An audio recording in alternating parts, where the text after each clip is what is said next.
Alright, so this is the installation video for ANPR, how to successfully install the Modpack once you've downloaded it to your system. So basically I'm going to be showing you guys when you download the Modpack, how do you install it to Arma 3 and how to start it up with no issues. So the first thing you need to do is find where you downloaded it to. Now for me, I already have it on my system, so I'm just going to drag it to my desktop real quick. There we go. Alright, so let's just say this was my downloads folder, alright? Got it here. You need to find your Arma 3 main directory. What that means is wherever you install the game, that's your main directory. So for me, I installed it on my C drive. So I'm going to go to my C drive. Under here, it's going to be under Program Files XBase86, which is right here. Now, you're going to go down to Steam, then Steam Apps. So Arma 3 is an app for Steam. It's installed only that way. Now under here you're going to go to Common and then Arma 3. You won't have this one, so don't worry about it. Now Arma 3, what you're going to do is you're going to extract that ANPR folder that you downloaded from our Google Drive, and it has all this stuff in it. Do not drag it into there. You're just going to take the whole ANPR folder after you unzip it, drag it into a white part of this, and there you go. Should be in there. So what you're going to do after this is you're going to open it up, and you're going to see a folder that says Move Stuff to A3 Main. This is Task Force Radio, and if you don't move this, it's not going to work for you. Also, there's going to be there's a couple of things that actually need to be done before it actually works itself. You also need to download the TeamSpeak 3 plugins for Task Force Radio, but this will get everything working how you need it to. So what we're going to do is we're just going to drag that user config to our desktop. Do not merge it with this one. This one's for something else.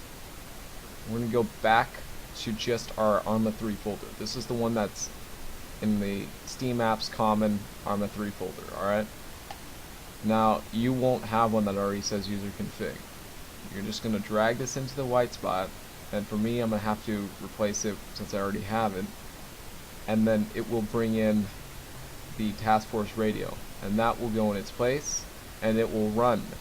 Now when you don't have the TeamSpeak plugin running at once at the same time, when you go to start the game, it's going to say that there's a pipe error or there's a setup issue.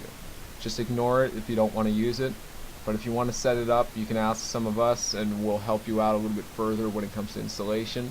In the part 2 video, I'm going to try to set it up to where there's a separate download link just for those plugins, depending on the 32 or 64-bit version of TeamSpeak 3 you have. Now, getting it started is pretty simple. If you haven't already done so, this is actually our custom launcher provided by one of our cool clan members, but we're going to have that up and soon. If you don't have a desktop executable yet, you need to go into your common Arma 3 folder. You go to arma3.exe, right click it, and then from here you're going to create a shortcut. And you're going to create the shortcut and you're just going to drag it to your desktop. Just create and drag. Do not drag the original, drag the copy. Now, once it's on your desktop, let's just pretend this is it, because this actually is a shortcut. It's going to give you, this is what it's going to look like. You're going to right click on it, go to properties, and you'll notice in the target, this is what you need to edit. It will have that quotation mark. Do not delete that or you will screw up the line. Just press space once, then a hyphen. People don't know what the hyphen is. That's the minus sign. It's right next to your backspace and your equal sign. Now, hyphen mod equals at ANPR. Now what this is indicating to the game, make sure to click apply, is inside my Arma 3 main directory folder, you're going to be starting up the arma3.exe, which is this shortcut. Also, amongst that, inside the folder, there is a mod. It's telling it there's a property now. There's a mod named at ANPR.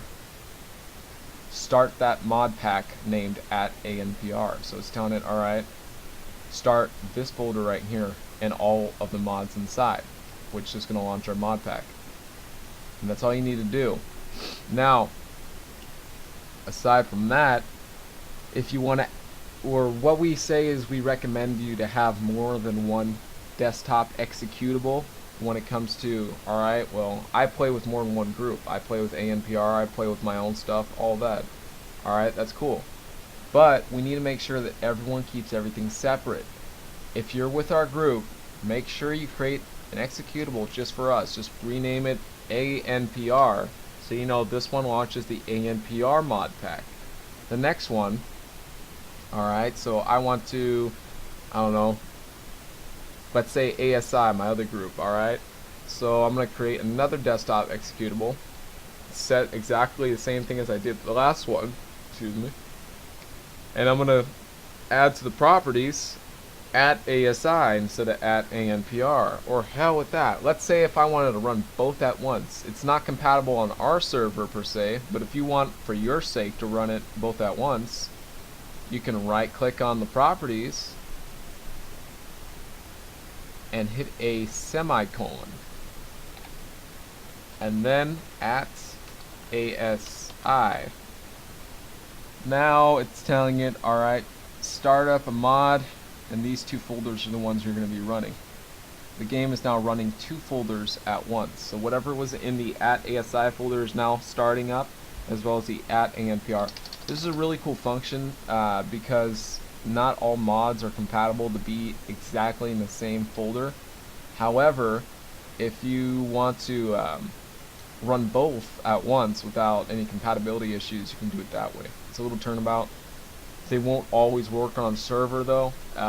Just note that you can't always join with other mods that we don't have, especially during training sessions, because it'll crash out. Also, make sure you're up to date. I will provide on the download link on the website. You should see the version number. As of right now, this video is being made on January 25th of 2014. The version number will be 1.4. So this will vary upon your download. So the training sessions, also the training servers, will state what version it's using. So if it's 1.4, make sure you get the newest 1.4. If you're running a couple behind, you might not have all the content that's required, or you may not in general be able to join the server. So make sure you're up to date and know what you're doing. Now I'm going to stop the video now, considering it's passing the 7-minute mark, and I don't want to drag you guys too far down. Other than that, it's pretty self-explanatory. If you have any more questions, you can go on to TeamSpeak and ask myself or Staff Sergeant Benzo and ask any questions you need. Other than that, Sergeant Winchester signing off.